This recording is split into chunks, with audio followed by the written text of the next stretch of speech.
जय श्री कृष्ण मित्रों, सबसे पहले हम भगवान श्री कृष्ण, माता राधा रानी और अपने गुरुदेव के चरणों में वंदन करते हैं।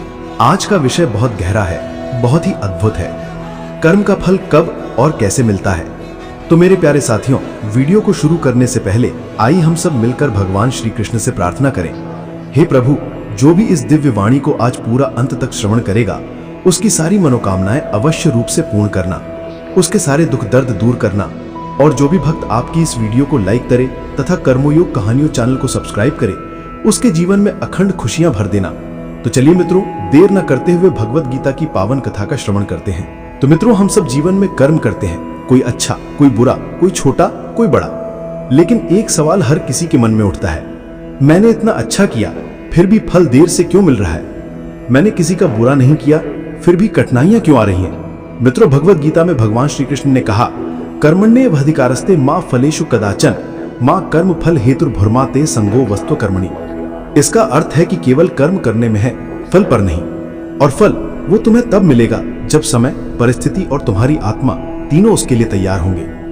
मित्रों, एक बार एक किसान ने गेहूं बोया। अगले दिन वो खेत में आया और देखा गेहूं तो उगा ही नहीं। वो परेशान हो गया, लेकिन उसके बुजुर्ग पिता ने कहा, बेटा, हर बीज को अंकुर बनने, पौधा बनने और फिर फल देने में समय लगता है। मित्रों, कर्म भी ऐसा ही है। आप बीज बोते हो, लेकिन फल तब मिलेगा जब धरती यानी परिस्थिति, पानी यानी आपका धैर्य और सूरज यानी भगवान की इच्छा तीनों मिल जाएंगे। तो मित्रों, महाभारत के युद्ध में अर्जुन ने धर्म का कर्म किया, लेकिन युद्ध जीतने के बाद भी उन्हें तुरंत सुख नहीं मिला। परिवार बिखर गया, प्रियजन चले गए। तब श्री कृष्ण ने कहा, अर्जुन, फल केवल भौतिक सुख नहीं है, फल वो शांति है जो कर्तव्य निभाने के बाद आत्मा को मिलती है। मेरे प्यारे मित्रों, गरुड़ पुराण कहता है, सत्कर्म का फल 3 तरह से मिलता है। तत्काल, जैसे किसी को पानी पिलाओ और वो तुरंत आशीर्वाद दे। कुछ समय बाद, जैसे शिक्षा में मेहनत करो और सालों बाद सफलता मिले।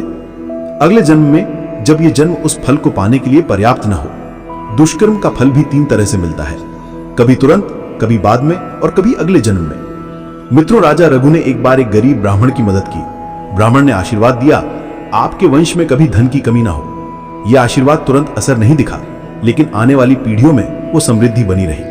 मित्रों, यह है दीर्घकालिक कर्म फल का उदाहरण। मित्रों, जीवन का सबक, हमें हमारा हर कर्म, अच्छा या बुरा, ब्रह्मांड के खाते में दर्ज हो जाता है। चित्रगुप्त का लेखा जोखा कभी गलती नहीं करता। इसलिए अभी परिणाम नहीं दिख रहा तो ये मत सोचो कि परिणाम नहीं आएगा। मेरे प्यारे साथियों, धैर्य का महत्व रामायण में भी लिखा है। सुनी सठमम वचन प्रभु गीता, फल ना सोच कर कर ही सची था। अर्थ, मूर्ख, गीता में प्रभु ने स्पष्ट कहा है, फल की चिंता छोड़ कर्म कर। मित्रों, कर्म का फल कभी भी अचानक आ सकता है, कभी मीठी बूंद की तरह, कभी बिजली के झटके की तरह। लेकिन यह निश्चित है, कोई कर्म व्यर्थ नहीं जाता। इसलिए आज से एक संकल्प ने, मैं अच्छे कर्म करूंगा, धैर्य रखूंगा और फल भगवान पर छोड़ दूंगा। तो मित्रों, कर्म कर, फल की चिंता मत कर रे बंदे। जय श्री कृष्ण, राधे राधे।